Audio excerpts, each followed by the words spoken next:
వాణిజ్య పంటగా ఉభయ తెలుగు రాష్ట్రాల్లో సాగవుతోంది చెరకు.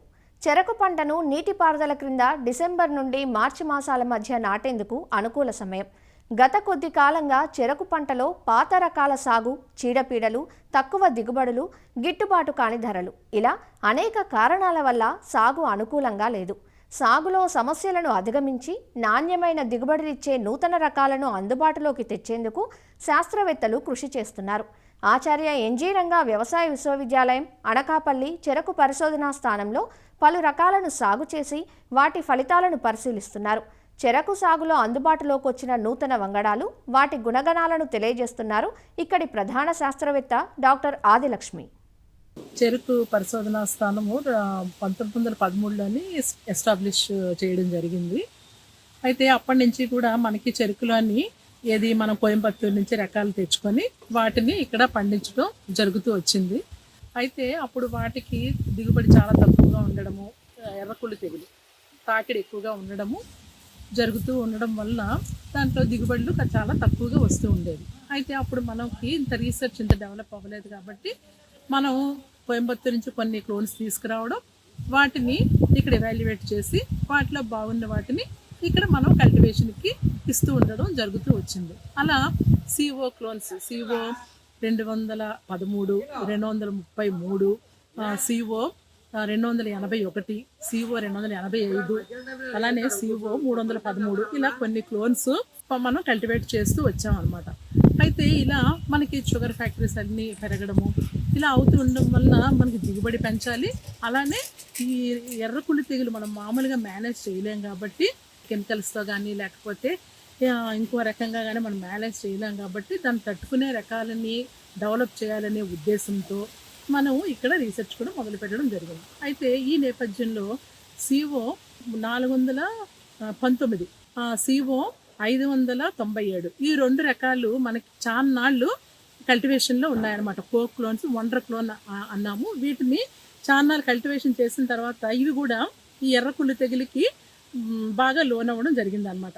తర్వాత మనము ఖచ్చితంగా ఎర్రకుళ్ళు తెగుల్ని తట్టుకునే రకాలనే మనం విడుదల చేయాలి అనే ఉద్దేశంతో మనకి అప్పుడు స్ట్రాంగ్గా రీసెర్చ్ మొదలు పెట్టడము, ఆ తర్వాత మనము ఈ వెరైటీస్ విడుదల చేయడం మొదలైంది అనమాట. అంటే ఎర్రకుళ్ళు తెగుల్ని తట్టుకునేటట్టు. స్వల్పకాలిక రకం అంటే ఏంటి? 10 నెలలు, మధ్యకాలిక రకం అంటే 10 నుంచి 11 నెలలు, దీర్ఘకాలిక రకం అంటే 12 నెలలు ఆ పైన అనమాట. జనరల్గా రైతులు ఈ స్వల్పకాలిక రకాలంటే ఎక్కువ మొగ్గు చూపిస్తుంటారు. ఎందుకంటే మనకి 10 నెలల్లో హార్వెస్టింగ్ చేసేయచ్చు. అలానే ఎక్కువగా చెరుకు పండించే రైతులు ఏంటంటే కార్సీకి ఎక్కువగా వెళ్తూ ఉంటారు. ఈ ఆచార్య ఎన్జీ రంగా అగ్రికల్చర్ యూనివర్సిటీలో ఇక్కడ మనం చూస్తున్నాము సిఓఏ 7602. ఇది పాత రకము, ఇది దీర్ఘకాలిక రకము. మంచి చెరుకు దిగుబడి కానీ మంచి రసనాణ్యత కలిగి మంచి బెల్లం అది కూడా బాగుంటుంది. చాన్నాళ్ళు ఇది కల్టివేషన్లో ఉన్నది. ఏ పంటలన్న రకము కొంతవరకు మాత్రమే ప్రాముఖ్యత ఉంటుంది. తర్వాత మనం కొత్త రకాలతో దాన్ని రీప్లేస్ చేసుకుంటూ ఉండాలన్నమాట. అయినా కొత్త రకం అనేసరికి మనకి పాత రకం మీద ఏదో ఒక చిన్న అడ్వాంటేజ్, అటు దిగుబడి కానీ ఇటు రసనాణ్యత కానీ లేకపోతే ఈ పెస్ట్లు డిసీజులు తట్టుకునే శక్తిని కానీ ఏదో ఒక కొత్త గుణం ఉంటేనే మనం కొత్తది రిలీజ్ చేస్తుంటాం కాబట్టి ప్రాబ్లం తగ్గుతుంది, దిగుబడులు కూడా పెరగడానికి అవకాశం ఉంటుంది. సిఓ 8602 అనే రకము ఇప్పటికీ కూడా ఇది రైతుల పొలాల్లోని చాలా వరకు కల్టివేషన్లో ఉంది. దిగుబడి చాలా ఎక్కువగా ఉంటుంది. అలానే రైతులకి బెల్లం చేసుకునే వాళ్ళకి కానీ షుగర్ ఫ్యాక్టరీకి కానీ చాలా బాగుంటుంది. 8199 ఇది ఏంటంటే కొంచెము ఎర్రకుళ్ళు తెగులుకి అంటే నీటి ముంపు పరిస్థితుల్లోని అలాంటప్పుడు ఎర్రకుళ్ళు తెగులు కొద్దిగా రావడానికి అవకాశం ఉంది. కానీ అయితే మనకి నీటి ముంపు లేని పరిస్థితుల్లోని ఇది వేసుకుంటే మంచి కర్ర పొడవు కానీ పంచదార దిగుబడి కానీ బెల్లం దిగుబడి కానీ చాలా బాగా వస్తుంది. చాలా ప్రాంతాల్లోని ఇప్పటికీ కూడా కల్టివేషన్లో ఉంది. ఇది 2 దశాబ్దాలుగా ఈ చెరుకు మనకి రైతుల పొలాల్లోని కల్టివేషన్లో ఉంది. చాలా వెర్సటైల్ వెరైటీ.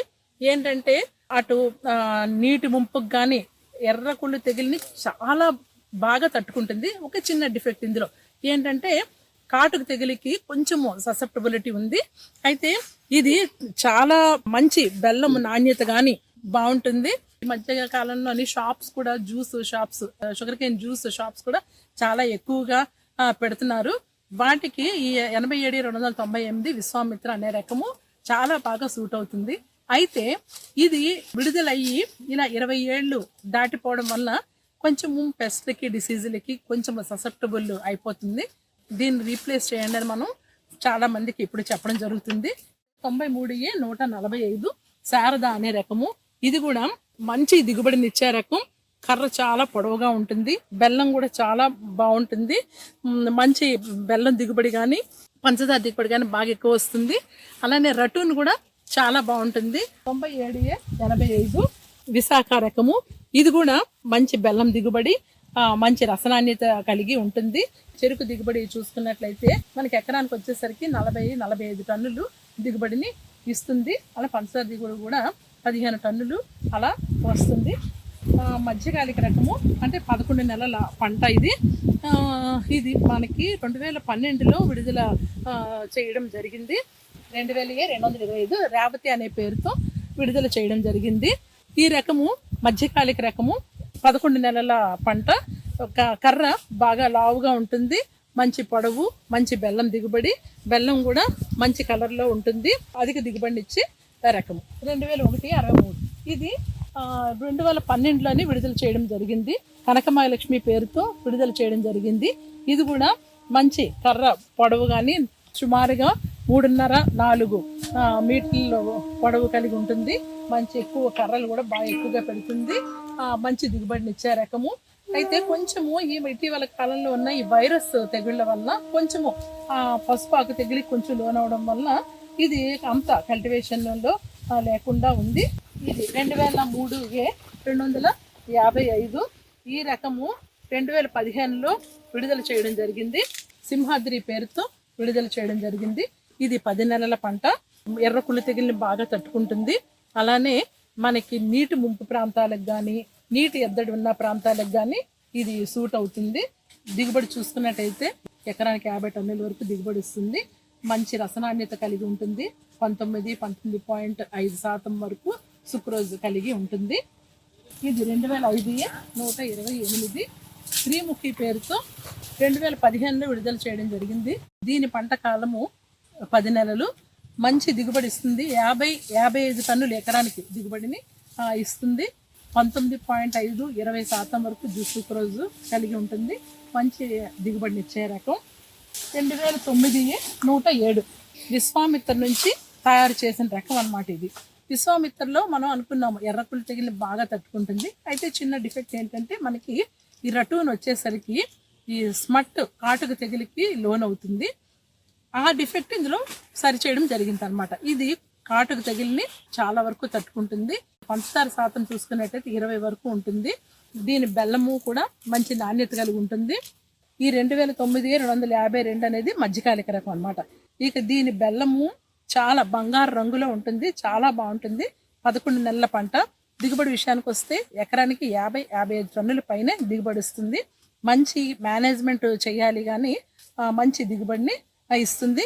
ఇవన్నీ కూడా మనకి ఎర్రకుళ్ళు తెగుల్ని బాగా తట్టుకునే రకాలు. ఈ ఎల్లో లీఫ్ డిసీజ్కి తట్టుకునే రకాలని కూడా మనం తయారు చేసి రైతుకి ఇవ్వాల్సిన అవసరం ఉంది ప్రస్తుత పరిస్థితుల్లో. ఈ నేపథ్యంలో ఇది 2015-311 అనే రకము. దీంట్లో సుక్రోజ్ శాతము కొంచెము మధ్యస్థంగా ఉంటుంది కానీ ఈ పసుపాకు తెగులు చాలా వరకు తట్టుకుంటుంది. 2017-553 రకము. ఇది కూడా మనకి పసుపాకు తెగుల్ని చాలా వరకు తట్టుకుంటుంది.